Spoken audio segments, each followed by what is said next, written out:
Şimdi döndük bu un ambarları yapmaya. Buğday yerleri, yani bunlara silo diyorlar, silo. Evet, şimdi başlamışız, bunları köylere yapıyoruz. Köylerin ihtiyacını karşılıyoruz bu un ambarları ile. Eski işlerimiz yoktur, eski kazancımız yoktur yalnız. Soba işi, köyler bitmiş zaten. Köydeki köyler boşandığı için da köyler pek bu bizim yapacağımız sobaları kullanmıyorlar. Devletin yetkilileri en azından bize bir el atması lazım. Bir fabrika kurmamız lazım. En azından bir emaye fabrikası. Mesela bir emaye fabrikası yokmuşumuzda. Emaye fabrikasına da gücümüz yetmiyor kuralım. Gücümüz yetmediği için de yine eski bu tenekeciliği tam dört dörtlük yürütemiyoruz. Esnafın pek durumu iyi değil. Niye? Köylüde para yok. Köylüde para olmadığı için alışveriş de yok fazla. Bir de bizim bu sektörümüz yani öldü artık. Şimdi mesela Batı'da bir sürü fabrikalar var. Emaye fabrikaları yapıyorlar. Ondan sonra yani işi geliştirmişler, biz işi geliştiremedik.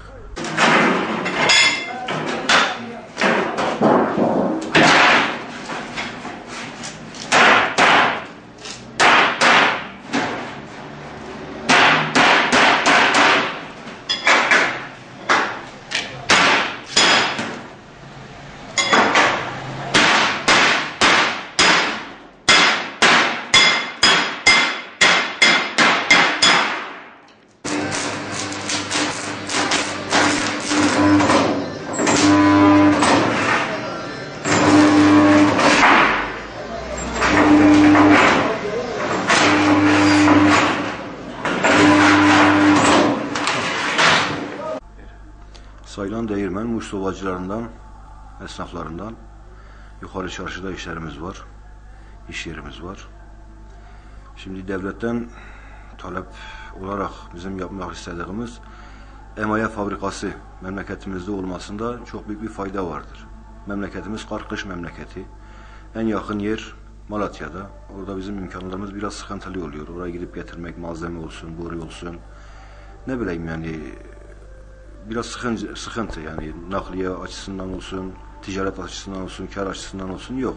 Bizim işlerimiz herhalde bitecek aşamadadır yani. 3-5 yıl sonra belki biz de kapatır olabiliriz yani. Ya bundan 15-20 yıl öncesinden mesela sobacı esnaf başı yılda 1500 yaklaşık 2000'e yakın soba yapılırdı. Şimdi 300-400 tane soba yapıyoruz. Onu da tüketemediğimiz zamanlar da oluyor yani. İşlerimiz gitgide geriye gidiyor. Yani bu kaloriferli evler milletin biraz yani bizim işimize artık rağbet göstermiyor. Genelde köylü kesimiyle bizim işlerimiz şu an için devam ediyor. İşimize gelince yani eskiye nazaran yani bundan yaklaşık 15-20 yıl öncesinden şimdiye kadar yani neredeyse bitme aşamasında yani. Eskiden sobacı başı yaklaşık 15-16 tane esnaf vardı, dükkanları vardı. 3-5 esnaf arkadaş toplanarak ortaklı bir şekilde bize bir yer tayin edilmesi veya orada ne bileyim bize bir iş imkanının açılması, ayrıyeten ilimiz içinde en azından bir kalkınma kaynağı olur. Kar-kış memleketi olduğundan dolayı fena olmaz. Ben bunu göstereyim.